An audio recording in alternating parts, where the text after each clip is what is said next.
she did. Ooh, no, she did not. Wow. Wow, Nene. She really said, oh my goodness. Oh, no ma'am.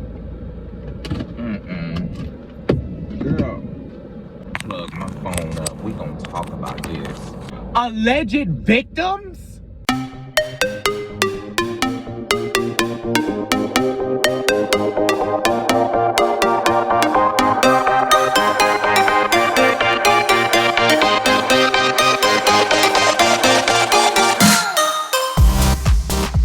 What's going on, you guys? Welcome to Porn with Jordan, the channel where I run the YouTube streets, pour tea on a variety of subjects, and then sweeten it with my opinions. Thank you guys for taking the time and having a drink with me. Y'all, we are talking about the Real Housewives of Beverly Hills Part 1 reunion. Girl, the definition, the epitome, the example of a goddamn mess. The epitome, the example, the criteria for a goddamn mess. Yo, hold on, wait a minute. First of all, I'm just gonna start with the fashions. You know, shout out to Funky Dineva because I wanna hear your opinion of this. Erica Jane, was she or was she not giving Blanche Devereaux realness? I saw a picture on Twitter where she was in the midst of glam and she was probably doing baking powder or something, but she just had blush and contour, and she looked like she was getting her makeup done in the makeup chair next to Barbara Walters in season 2 of The View. And this dress, mind you, she looked beautiful. I'm not gonna say she didn't look beautiful. She just looked 5 years older, and she looked about $40,000 broker. Clock your references, children. Sutton, I would have liked your dress better had you had an updo. Your hair ruined your dress. And also, I hated your earrings too. Garcelle, you should have taken that nude paneling out of your dress and it would have been fine. The dress isn't my favorite. The dress is not my favorite.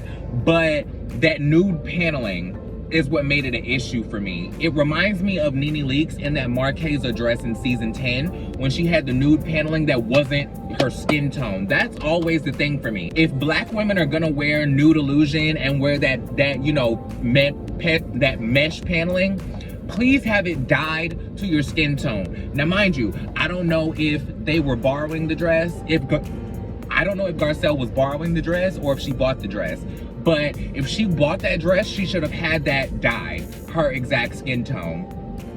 Nene should have had that dress dyed because I know for a fact that she bought that dress. Well, I don't know this for a fact, but I've definitely heard it more than once. So, we keep our ears to the streets, people. Rinna, people are saying that they didn't like Rinna's outfit. I loved her dress. I love that the boots matched the dress. I love that it was sleek and lean. Did her dress have gloves? If her dress would have came down into gloves, that would have been so sick for me. Kyle, I liked her look. I liked her hair. I thought it was fun. I thought it was different. Kathy Hilton looks like Kathy Hilton. Dorit looked amazing as usual. Dorit walks labels and the labels have her name on them. Crystal looked fine, but she looked like she was going to an office party, not a reunion, but she still looked beautiful.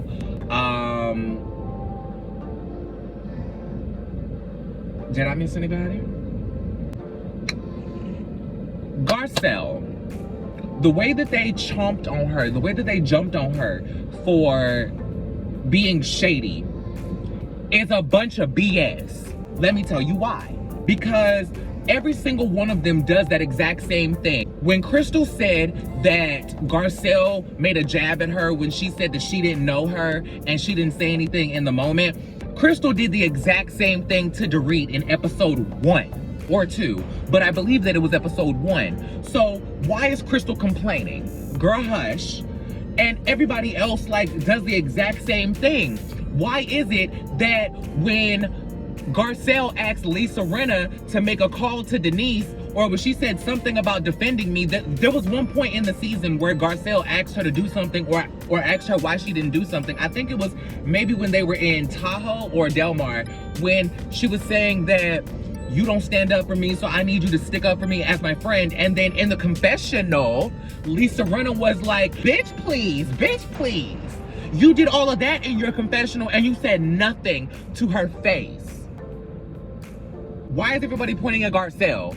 And at the end of the day, just because you don't like how she said it, Dorit, doesn't mean that she didn't say it to your face. She said everything she said to your face. Everything else that everyone else said behind everybody's back, nobody said that to the person's face. No. I call BS. No, ma'am. The way that Dorit, Brenna, and Erica, they are teaming up on Garcelle right now. When Dorit was like, let me finish Garcelle! The look on Brenna's face, they looked like they had all been having conversation and they had just been like, da, da, da, da, da, da, da. Just like when she was like, when Garcelle was like, I can say anything I want, and Brenna, before Brenna could even say anything, Dorit was like, and so can I. Girl, nobody was talking to you. Nobody was talking to you. She was addressing Brenna. And Brenna, don't be trying to pop off like you with the shits. Did y'all notice that Brenna didn't even sound confident when she was like, don't you tell me not to do a thing. I can do anything I want. The reason why she did that, let me put y'all on game. The reason why she did that was because she knew what type of character Garcelle had. She knew she wasn't gonna get gutta with her. So the BS fans, the fandom, they were gonna be like, oh, Lisa put her in her place. Lisa shut Garcelle up. No, she knows that Garcelle is too professional and too classy to get gutta with her. So when she does all that, she's gonna sit there and let Lisa Rinna look crazy.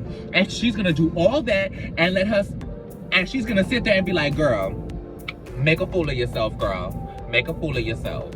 Go right on ahead. I'm gonna let you. Don't think that you put me in my place, because the real fans, they know what's up. They know you showing out right now. It's BS. That's all I can say about this first part of the reunion. It was BS. BS.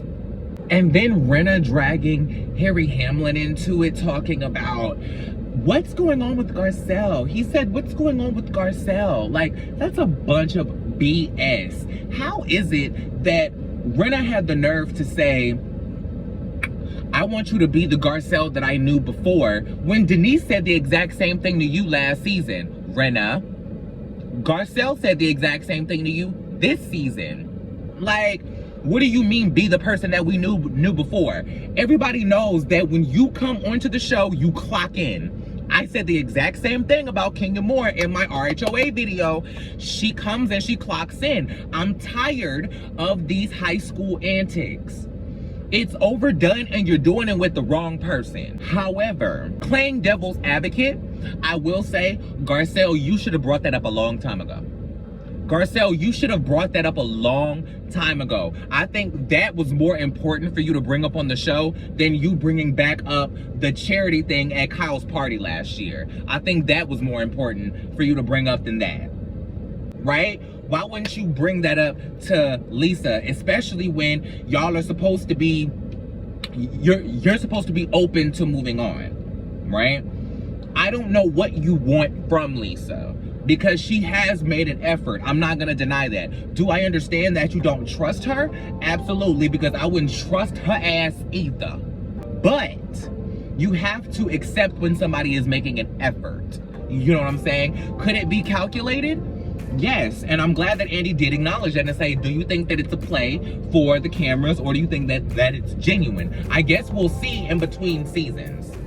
Like, did she reach out to Garcelle off camera? That is what I want to know. That's something that should have been asked. Did she reach out to her off camera? Was all the plays that she made to advance her friendship with Garcelle, were all of those plays made on camera? Like the sauce, like the party, like the ring, da-da-da-da-da-da-da, all of those things. Like, I will say that the women have made an effort. Rinna, I can understand you being suspicious of Rinna, but the other women have genuinely made an effort. I can say that. I do understand you being hesitant though. I completely understand it, but I do think that it's time for you to take a step forward. Even if it's a baby step, give them a step.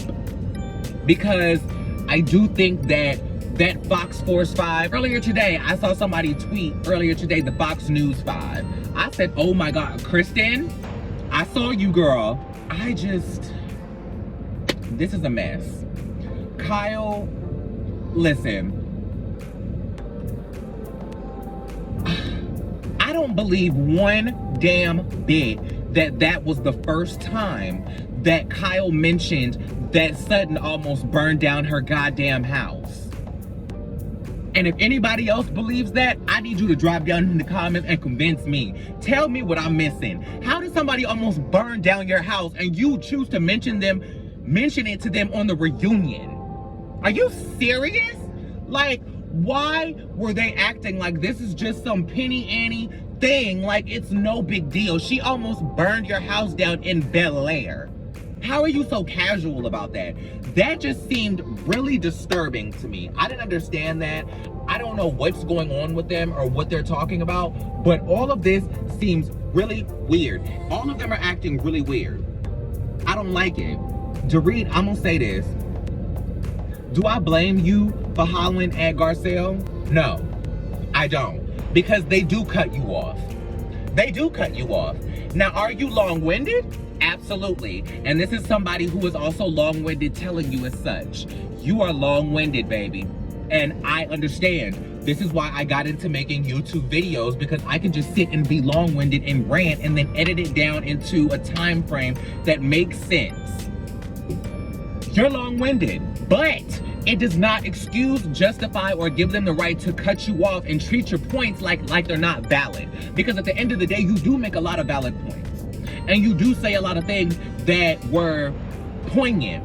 Like, had Garcelle given you had she given you the minute to apologize, she would have gotten the apology that she deserved. You were getting to it. Now, do I understand why Garcelle went there and just jumped in and said, I demand an apology for that? Yes.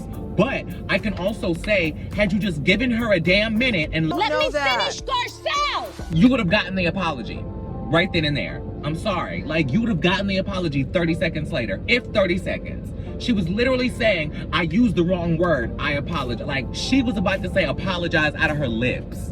Come on, you guys. Y'all are the type of people who say you move on with people. Y'all will talk about something. Y'all are in the conversation there, but it doesn't end the problem. Y'all will end the conversation and carry on the problem until the next episode, the next season, the next reunion. It is so frustrating because then y'all will sit here and be like, well, I thought that we talked about this. I thought everything was okay, but you didn't resolve anything. You didn't say anything. Like, y'all just sat here and said how y'all feel and then said, well, all right, now let's move on. Nobody resolved anything. So how is it that this was supposed to be okay? There was no resolution, so there's no way to move on. There's nowhere to go besides somewhere negative, because the feelings that both of y'all are still carrying, both of y'all are still holding on to stuff, y'all are both sitting in that. That's why all of that came up at the reunion. That's why you hollered at that girl. Now, mind you, Dorita's tired of you bitches. Dorita's tired of you heifers hollering at her. They are tired of you. She is tired of you cutting her off. Dorita is tired of y'all mess. She is tired of y'all cutting her off. She is tired of y'all not letting her speak. It's about time she went the hell off. I'm sorry. And even when she did, she still pulled herself back immediately. Y'all must be able to tell that I like Dorit by now. Dorita's grown on me. Now, y'all not gonna do her like that. Erica.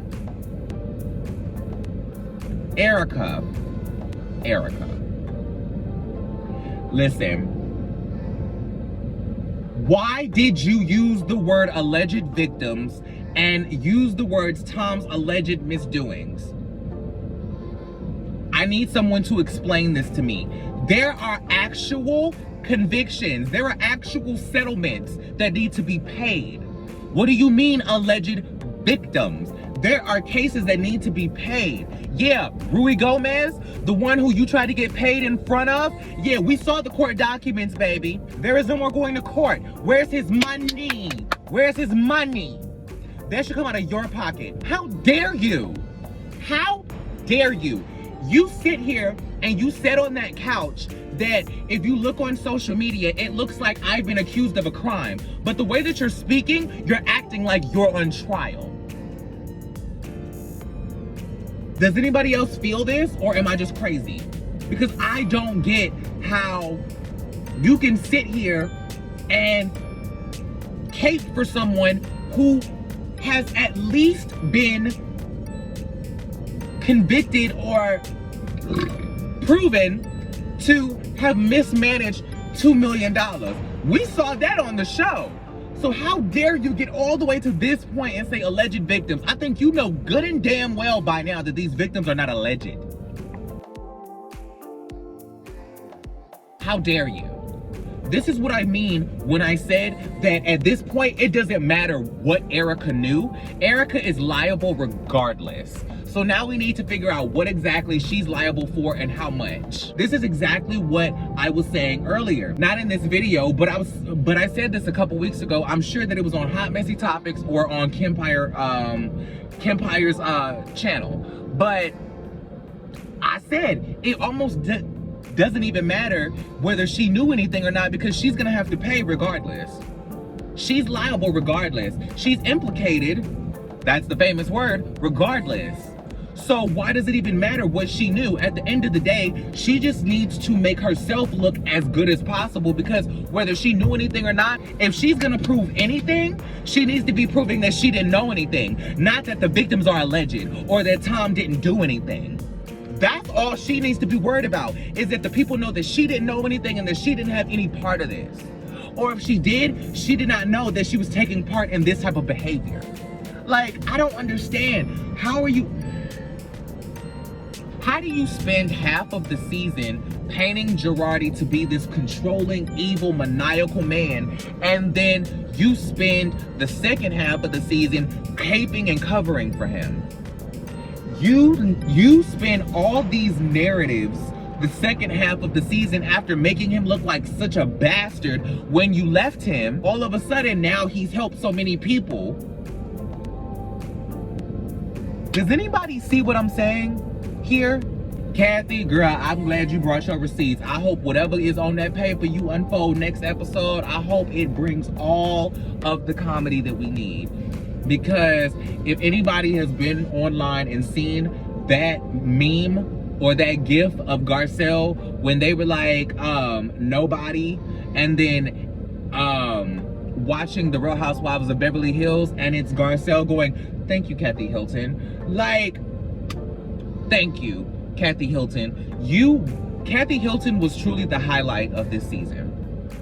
100%. Kathy brought all the good moments this season. I'm not gonna say every single one, but it certainly feels like she brought enough of them to claim the majority stake. So I'm gonna say she brought all the moments. She brought all the good moments all season. All the fun, all the cute moments, all the, stuff that we're gonna laugh about, all of the stuff that they're gonna put in a montage on YouTube later. She's gonna have a Kathy's best moments after one season. I guarantee you. Watch what I say. I'm gonna go have an actual drink. I'm gonna go have an actual drink because I need to calm down. I done sat here and yelled at y'all for God knows how long at this moment. I appreciate y'all for tuning in. I'll be back later to cover the second part of the reunion. Like, share, and subscribe. Follow Up and Adam. Follow Down with Jason. Follow Kempire. Tune in to Hot Messy Topics, and I'll be back. Bye. Get on my damn nerves. That heifer know that man stole that money talking about it.